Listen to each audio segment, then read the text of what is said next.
Hello, and thanks for joining us from our studios in Israel. I'm Denise Wood here with ILTV's Morning Briefing. An Israeli man was lightly injured in a stabbing attack this morning in Jerusalem. The suspect is a 20-year-old Palestinian from the West Bank, who fled the scene but was arrested shortly after by Israeli police. The attack occurred in an ultra-Orthodox area of Jerusalem, and the victim is an ultra-Orthodox man who's around 30 years old. The victim was lightly injured and taken to a Jerusalem hospital for further care. A commander from the police department praised their quick work, saying it prevented the suspect from committing further attacks. This all comes as the capital has been experiencing a period of relative calm since the wave of stabbing attacks began last October. Palestinians in the West Bank and Gaza are staging demonstrations to mark what they call Nakba Day, to commemorate the Arab loss to Israel in the 1948 War of Independence. It's basically the opposite of Israel's Independence Day, and the Palestinians call it the Nakba, which means the Day of Catastrophe. The Palestinians stood as a siren sounded to commemorate the loss of Palestinian homes in the war, which started when Arab armies tried to invade and prevent the creation of the State of Israel.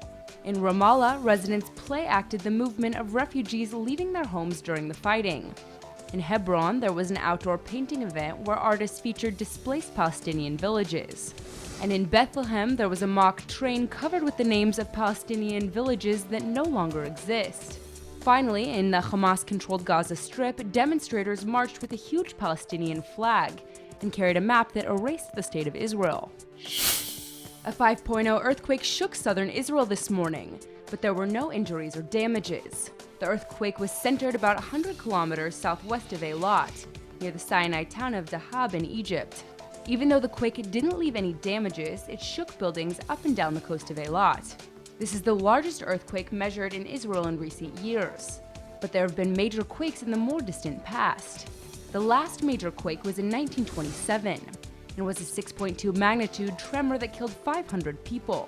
Israel sits on the Syrian-African Rift, which is a tear in the Earth's crust running the length of the border separating Israel and Jordan. Experts have warned that a large earthquake could strike Israel in the future, and the country is in the midst of a major project to bolster buildings against tremors.